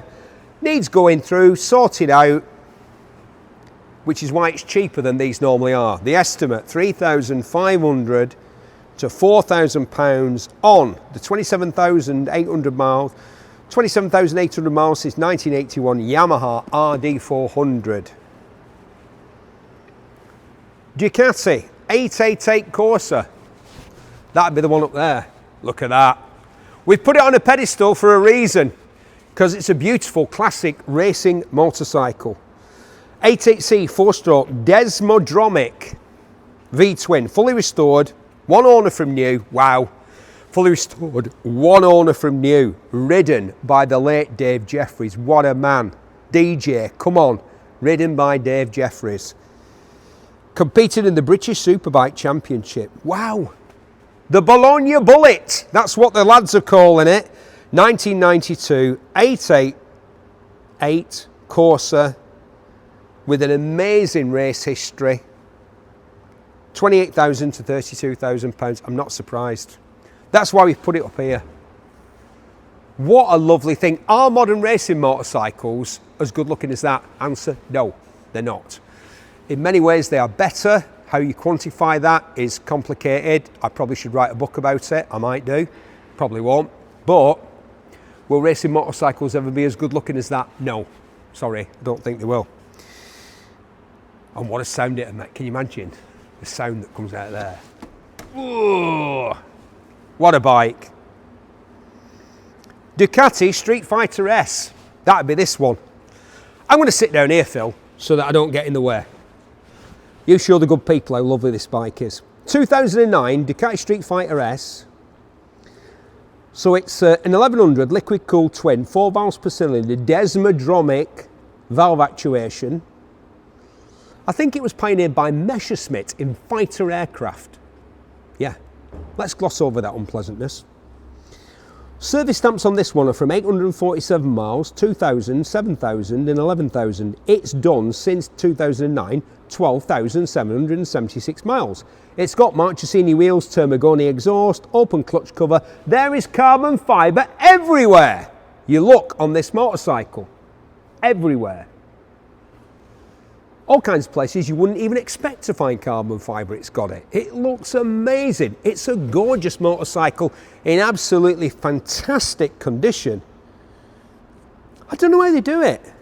They cover 12,000 miles and it still looks brand new. If it was in a showroom, they took the plate off, you'd think, has that ever been ridden? Yeah, it's covered 12,776 miles. How? Where's dirt? Not only is there no corrosion, zero, forget that, there's no dirt. 8,000, wow. 8,000 to 8,500 is the estimate. Streetfighter S, still a twin. I know you're all about your V4s these days, but I love a twin. I love a big twin. Do you know what I'm saying, Phil? And I love these. 1996 Aprilia RS250 Chesterfield. Just arrived this one.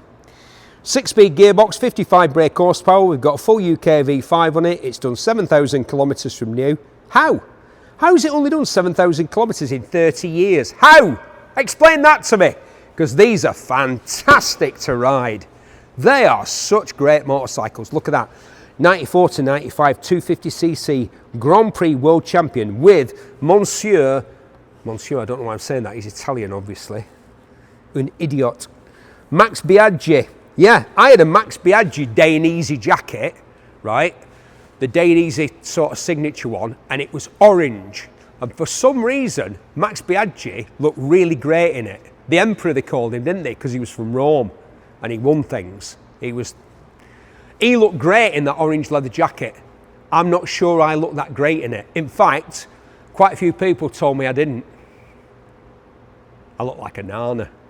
Some people can get away with an orange leather jacket. Max Biaggi, that fella, was one of them, and I'm not. But I love these bikes. They're fantastic. They're becoming collectible. The prices are going up. We get quite a few in our sales. Prices are going up, up, up, up, up. 7,500 to 8,000 on this one. 7,000 kilometres from new. UK bike, yes. Here's another one. Moto GP inspired two-stroke. Arrow special parts. Bring, ding, ding, ding, ding, ding, ding, ding, ding, ding, ding, ding, ding. That's the noise that this would make, Phil. I've not lost my mind. Well, I have lost my mind, obviously, but that was a while ago. 7,250 to 7,750. 6-speed gearbox, 249cc, two-stroke V-twin. This one's got a new chain and sprockets on it.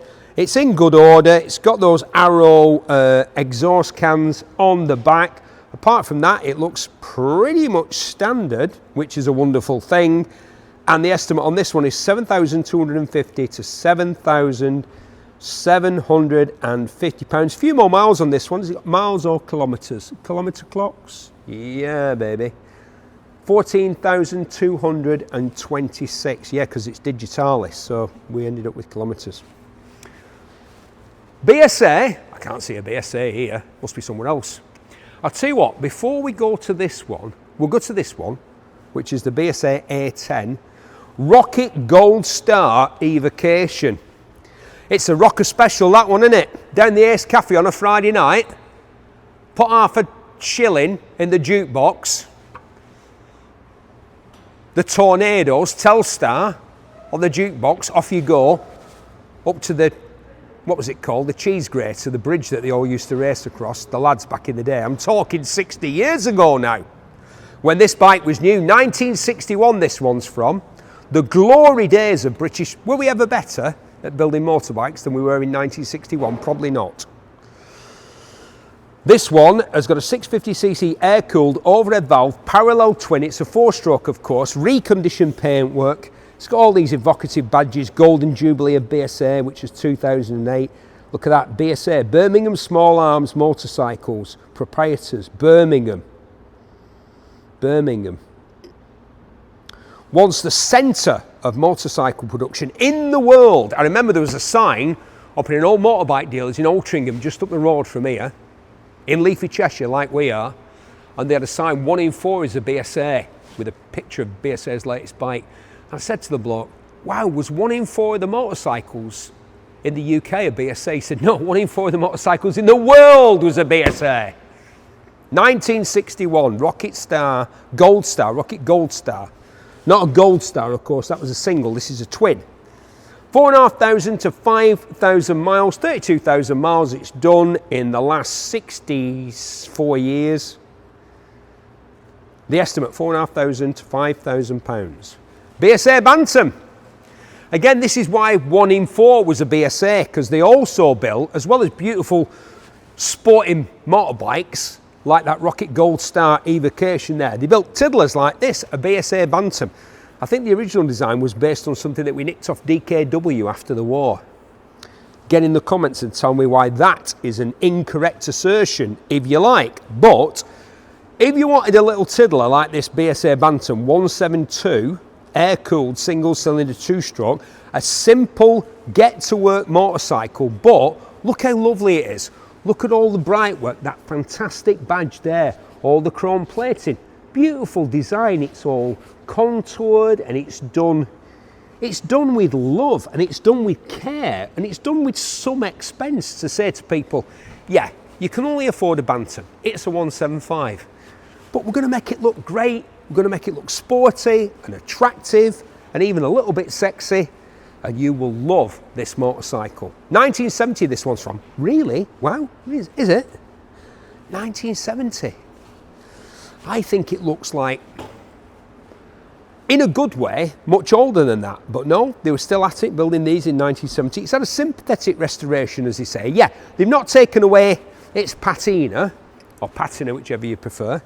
I like that with egg fried rice. Do you, Phil? No, he's trying not to laugh. He was going to laugh then. I love it. Fantastic. That's why BSA were so successful before the Japanese came and took that market. But, you know, with similar ideas, give the people what they want. Matching numbers on that one. Starts, runs and rides. 2 previous keepers since 1970, 1,200 to 1,600 quid on the BSA Bantam D14/4. A lovely thing. Let me tell you, while we're here, a bit about this motorcycle.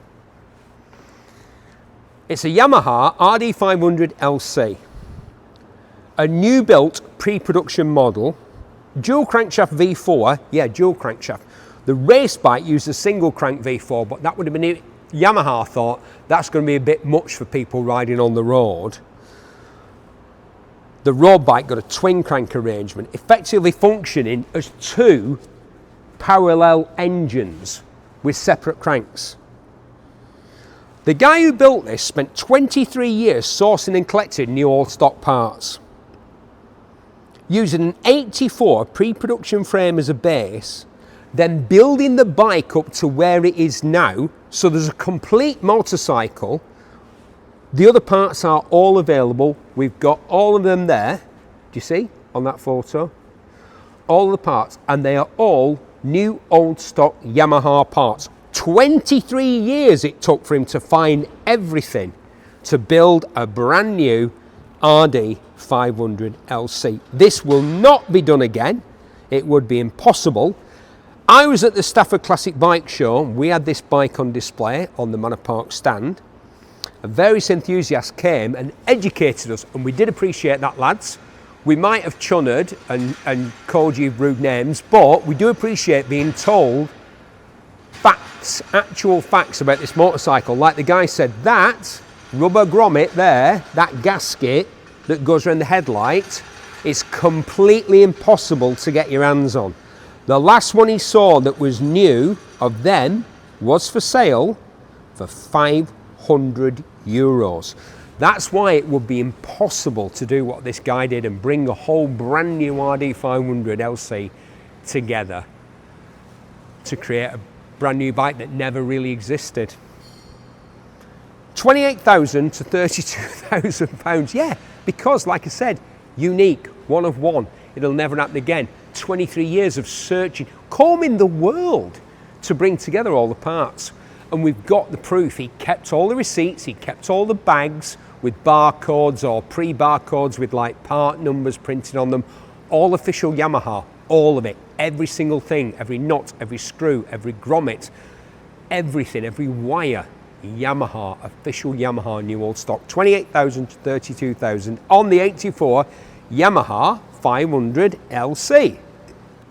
1981 Kawasaki Z550 LTD limited, a strictly limited edition, limited to the number of motorcycles that they could foist onto Americans, with crazy ape-hanger bars and a bit of a king and queen seat there. This bit for the king, that bit for the queen. Fantastic. Look at that.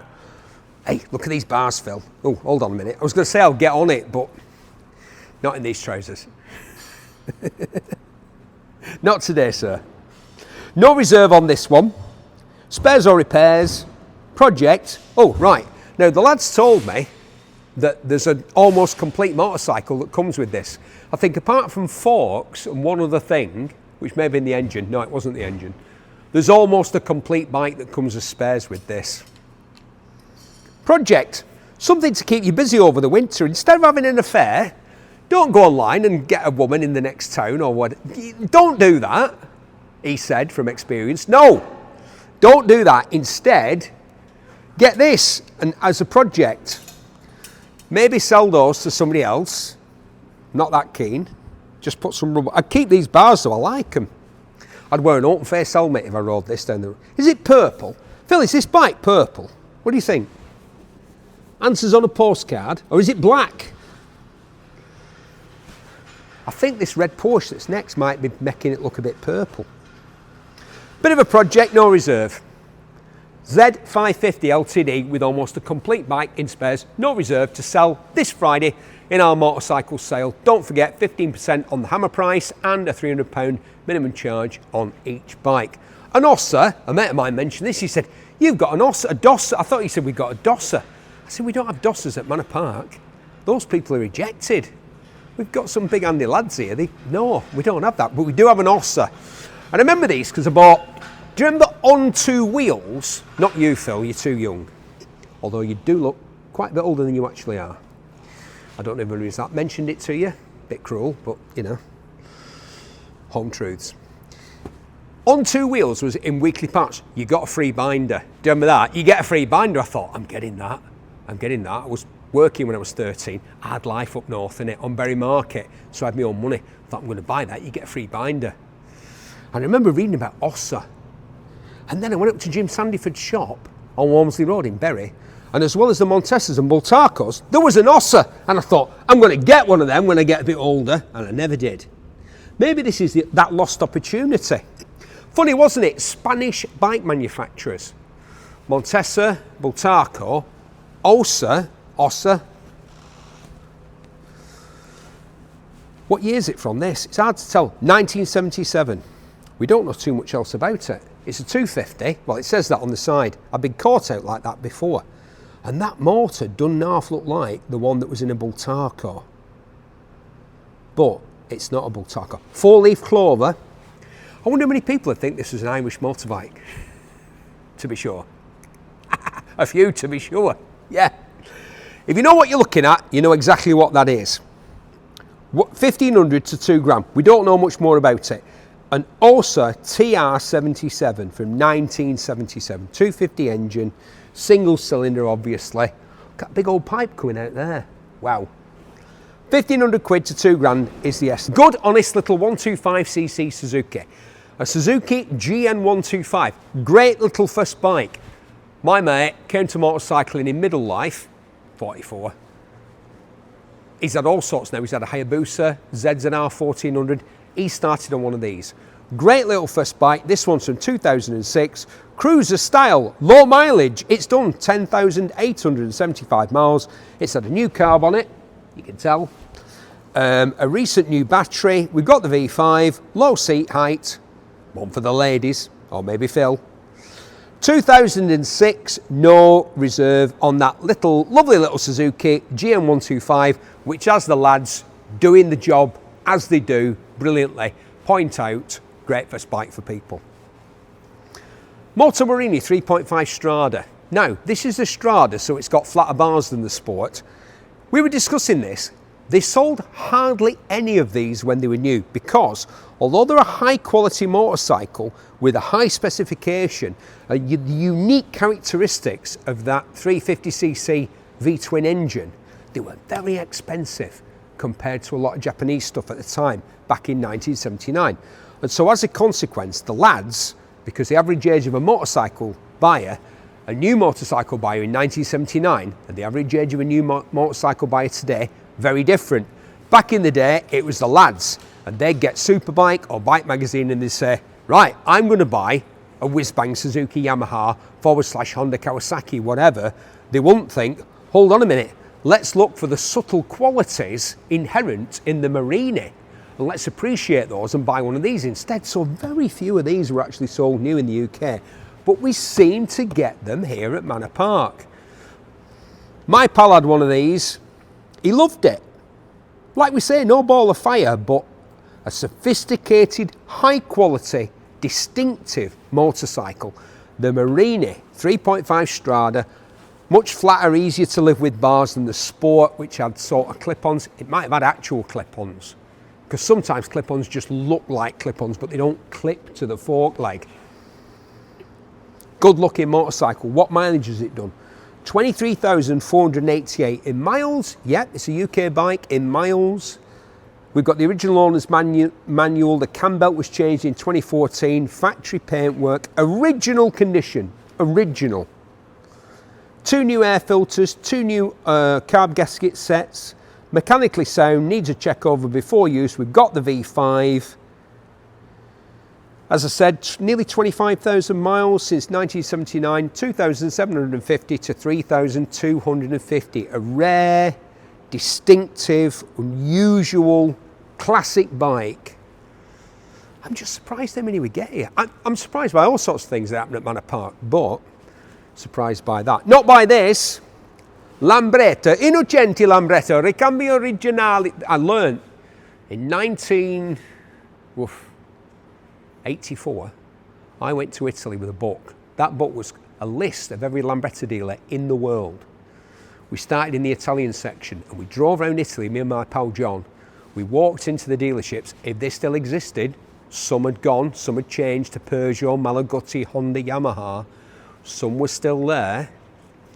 We walked in and I would announce, Vendere ricambi originali, Innocenti Lambretta. They'd ignore me or throw me out the shop. No, we had an adventure, it was great. I'll tell the story one day. Yeah, so this is a 125 Series 3. No shocker there on the 125. You had to get the 175 or the 200 and a drum brake rather than the enclosed ventilated disc brake you would have got on an SX200 from this period, or a TV200 or a GT200, which was essentially the same machine. Yes, I do know far more than is right and proper to know about Lambrettas. 2 seats, unusual that. We had the slim style. This was known as the slim style, this version of the Lambretta. This one seems to be all there. It's been done to a very high standard, the restoration that's been done. The paint looks fantastic. Really nice Lambretta. We've got the Buff logbook. Oh, it's only done 150 miles since it was restored. It's done in total, well, 150 miles. That'll be a new Speedo, I would imagine. Well, I would imagine it might have only done 150 miles and then still had to be restored because it's been sitting around since 1963. We've got a full lot of pictures of the restoration, and it is owned, guaranteed, a genuine Lambretta enthusiast, LCGB, Lambretta Club of Great Britain. They're expensive, these things. £3,500 to £4,000 for that, but that is a nice one. Yeah, my brother took his test. In fact, well, no, it was at 150. I took my test on Lambretta LI 150. And the person who took me for the test turned up on a Lambretta and sidecar. That's how old I am. Yeah, before Phil says it, yeah, I took my test on a Lambretta and the examiner turned up, a lady turned up on a Lambretta and sidecar to take me for my bike test. Back in the day. Now for something completely different. A Yamaha Neos. Is it electric? You're damn right it's electric, I think. Is it? Hub-mounted 3-phase synchronised electric motor. Max power, 3.5 horsepower. Use it with your car licence or a CBT. Perfect city bike or motorhome bike. Yeah, great for sticking on the back of a motorhome. Decent two-up accommodation for like getting somewhere in your RV and then getting on this and buzzing into town for a canal side Swift one. Something like that. Comes complete with the charger and the owner's pack. Keyless. It has rider modes, 0 emissions of course, 2024. Odometer says it's done 5 miles from new. A Yamaha Neos electric scooter. That's what Innocenti would have made if it was now instead of then. Because this is a clean, efficient, quick way for people to get around who perhaps don't necessarily like motorbikes like we do. They want to be clean, they don't want horrible oil and muck to get on them.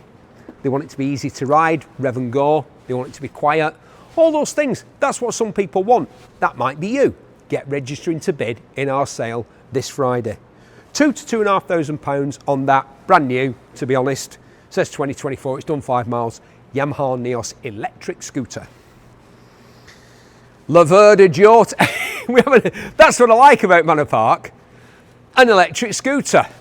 And a Laverde Jota. Wow. Drinking the beautiful orangeness of this magnificent 3-cylinder motorcycle. Again, one that I used to stare at in my bound copies of On Two Wheels magazine back in the day and think, wow, one day I would love to own a Laverde Jota. To me, Ducati, it's like, it's tricky, isn't it? If Ducati are Ferrari, are Laverde Lamborghini, or were Laverde Lamborghini? Well, of course, Laverde didn't survive, but kind of. The four-wheeled equivalent of this was Lamborghini Countach, wasn't it?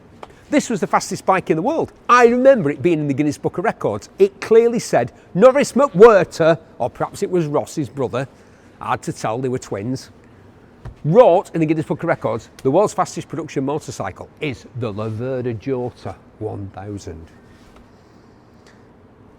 The first thing the lads have written down here is, this was the fastest production motorcycle. Exactly what I just said.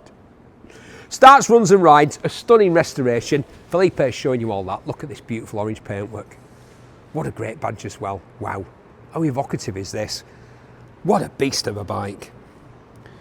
We've got a receipt for 350 quid. No, 950 quid. Oof. For a rebuilt crank on this bike. Wow. Supplied with clear HPI, current V5. It starts, runs and rides. Double overhead cam, air-cooled, 3-cylinder motorcycle, fastest bike in the world in its time, done 25,000 miles from new.